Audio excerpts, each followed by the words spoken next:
The last voicemail. Look, I need to tell someone about this. I've tried talking to the police, I've tried talking to my friends, but nobody believes me. So I'm recording this, and maybe someone out there will understand what happened to my sister. Her name was Rachel. Is Rachel. God, I don't even know which tense to use anymore. It started 3 weeks ago. She called me at 2 in the morning, which wasn't unusual for Rachel. She worked night shifts at the hospital and sometimes called during her breaks just to chat, to stay awake. But this time was different. This time, she sounded off. "Hey," she said, and her voice had this weird echo to it. "I'm in the parking garage. Can you stay on the phone with me while I walk to my car?" "Of course," I told her. "Rough shift?" "No, it's not that. There's this guy." My stomach dropped. "What guy? Rachel, are you safe?" "I don't know. He's been on the same floor as me for like 10 minutes. Every time I move, he moves. Every time I stop, he stops." I could hear her footsteps now, quick and echoing. Then I heard it, another set of footsteps, heavier, keeping pace. "Rachel, get back inside. Go to security." "I'm almost at my car. It's right there. I can see it." The footsteps behind her got faster. I heard her breathing pick up, heard her keys jingling as she pulled them out. "Rachel, run!" The line went dead. I called back immediately. Nothing. Straight to voicemail. I called the hospital, I called the police, I even called her ex-boyfriend, even though they hadn't spoken in months. Nobody knew anything. The hospital said she'd clocked out normally. Her car was still in the parking garage, unlocked, keys in the ignition, but no Rachel. The police did their thing. Missing person report, questioned her coworkers, checked security footage. And here's where it gets weird. Here's the part nobody believes. The cameras showed Rachel walking to her car, alone, no one following her, no one anywhere near her on that level of the garage. She got to her car, put the keys in the ignition, then just sat there. For 3 minutes, she sat completely still. Then she got out, left the keys, and walked toward the stairwell. The cameras in the stairwell were broken, of course. They'd been broken for weeks. She never came out. The detective, this tired-looking guy named Morrison, he sat me down and very gently suggested that maybe Rachel was going through something. Stress, depression. Maybe she needed to get away for a while. He didn't say suicide, but I could hear it in all the spaces between his words. But I knew my sister. And I knew what I heard on that phone call. A week went by, then 2. I couldn't sleep. I'd listened to that last voicemail she'd left me from earlier that day, just to hear her voice. "Hey, it's me. Forgot to ask if you wanted to grab coffee this weekend. Call me back." Normal, happy, not the voice of someone about to disappear. Then, 17 days after she vanished, my phone rang at 2 in the morning. Rachel's number. I answered so fast I almost dropped the phone. "Rachel! Rachel!" "Hey!" Her voice, same weird echo. "I'm in the parking garage. Can you stay on the phone with me while I walk to my car?" My blood turned to ice water. "Rachel, where have you been? Everyone's looking for you. I've been losing my mind." "Can you stay on the phone with me?" Yes, I'm here, but there's this guy." The exact same words, the exact same inflection. "Rachel, this isn't funny. Where are you really?" I heard her footsteps, heard the other footsteps, heavy, keeping pace. "I'm almost at my car. It's right there. I can see it." "Rachel, stop. This already happened. You need to tell me where you really are." The footsteps behind her got faster. Her breathing picked up, keys jingling. "Rachel, don't!" The line went dead. I sat there in my dark bedroom, phone clutched in my shaking hand, and I did something I should have done the first time. I checked the call duration. 4 minutes and 37 seconds, the exact same length of the original call. I didn't sleep that night. I went through my phone records, pulled up every detail I could find. The call came from her number, her actual number, not spoofed according to the phone company. And when I called back, voicemail. I went to the police the next morning. Morrison listened, made sympathetic faces, suggested maybe I should talk to someone. Grief can do strange things, he said. The mind tries to cope in weird ways. But I knew my sister, and I knew what I heard on that phone call. 3 days later, it happened again. 2 a.m., her number. I didn't want to answer. I stared at the screen, watching it ring, and every part of me said, "Don't pick up, don't pick up." But it was her number. "Hello? Hey, I'm in a parking garage. Can you stay on the phone with me while I walk to my car?" This time I stayed quiet. I just listened. "Can you stay on the phone with me?" Footsteps, echo, the other footsteps, heavier, matching her pace. There's this guy. I wanted to scream. I wanted to reach through the phone and pull her out of wherever she was. Instead, I grabbed my laptop with my free hand and started recording the call. "I don't know.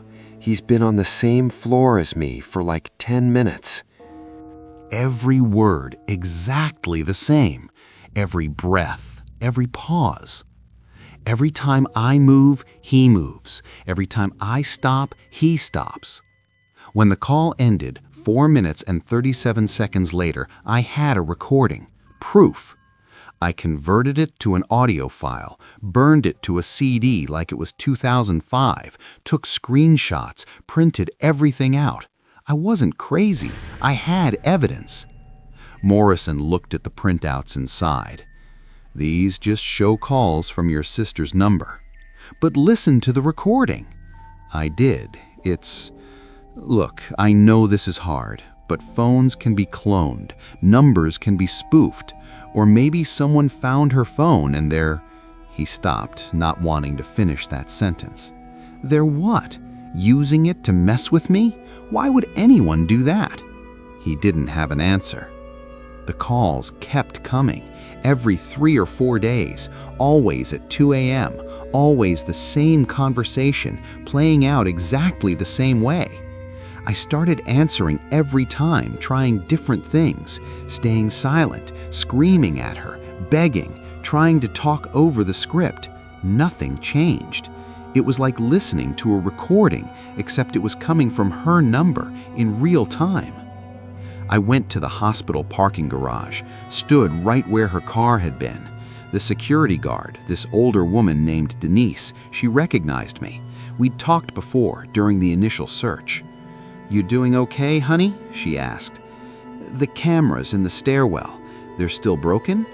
"Oh no, they got those fixed about a week after, well, they work now."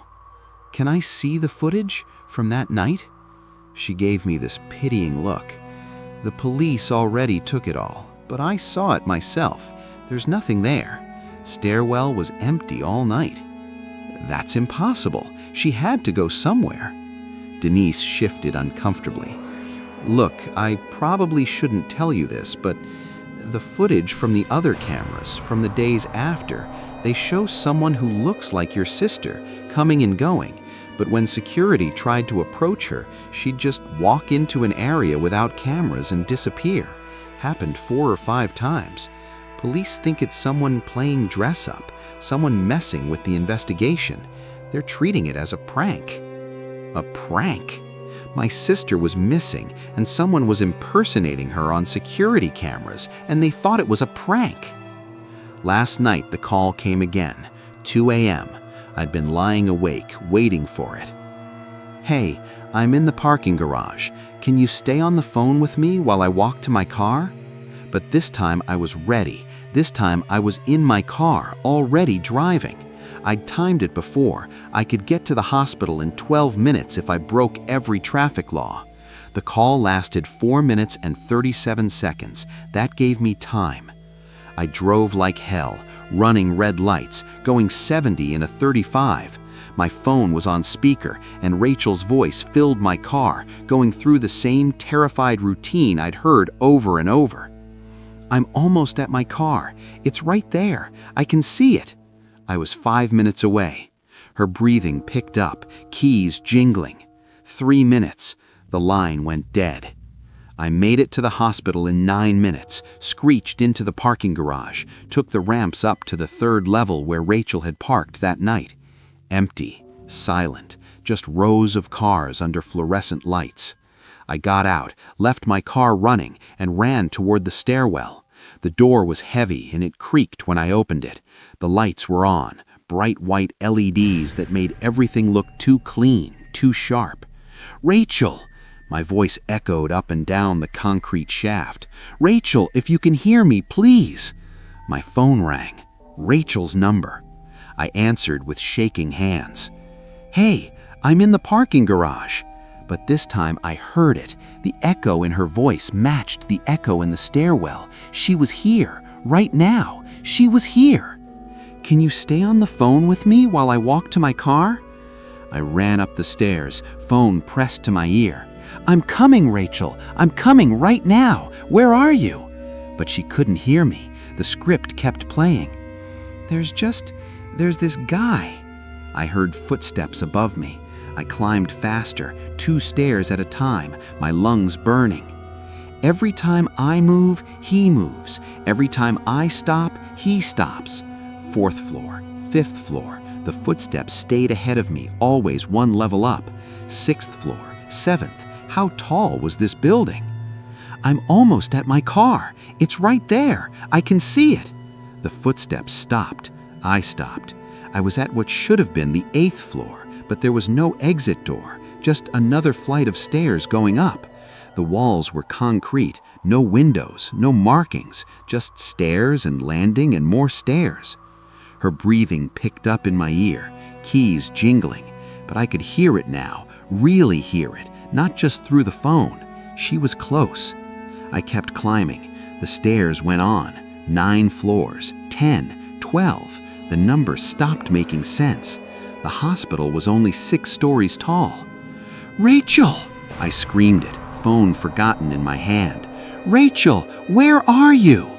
My voice echoed endlessly, bouncing up and down the impossible stairwell. The line went dead. I stopped climbing. I was standing on a landing in a stairwell that couldn't exist, in a hospital that shouldn't have these many floors. My legs were shaking. My phone said 2:04 a.m. Then, from somewhere above me, I heard a door open, close, footsteps coming down. I should have run. Every instinct said run, get out, go back down. But it might be Rachel. It might actually be her this time. The footsteps got closer, steady, unhurried. A figure came around the landing above me. It was Rachel. Same scrubs, same ponytail, same face, but she walked past me like I wasn't there. Her eyes were open but unfocused, staring straight ahead. She walked down the stairs with mechanical precision, each step exactly the same length. "Rachel?" I reached out to grab her arm. My hand went through her. Not like she was a ghost, not like she was transparent. My hand just missed, like trying to touch something in a mirror. The space where she should have been wasn't empty, but it wasn't solid either.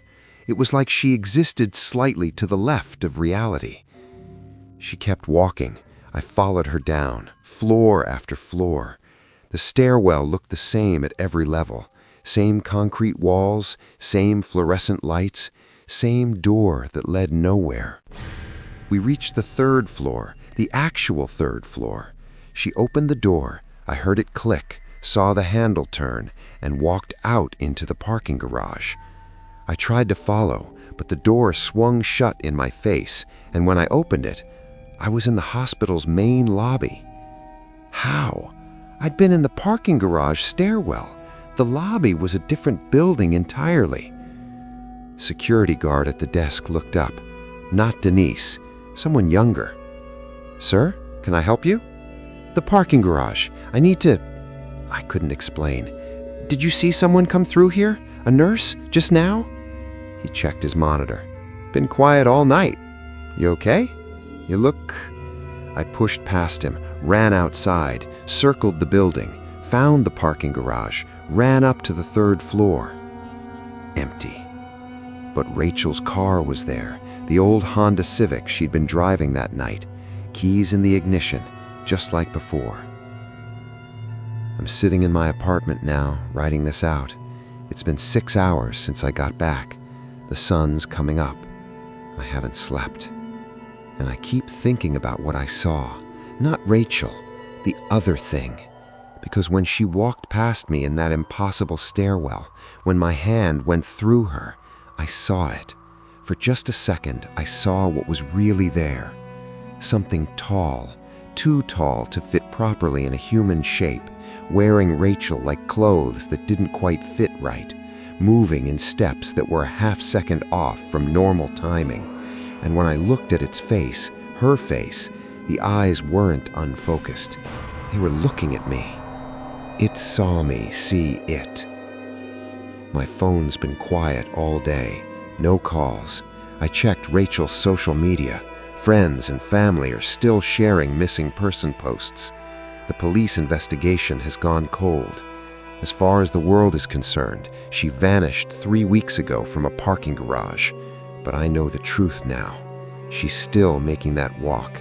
Every night, every single night at 2 a.m., she walks through that parking garage with something following behind her, wearing her down like a path through dirt.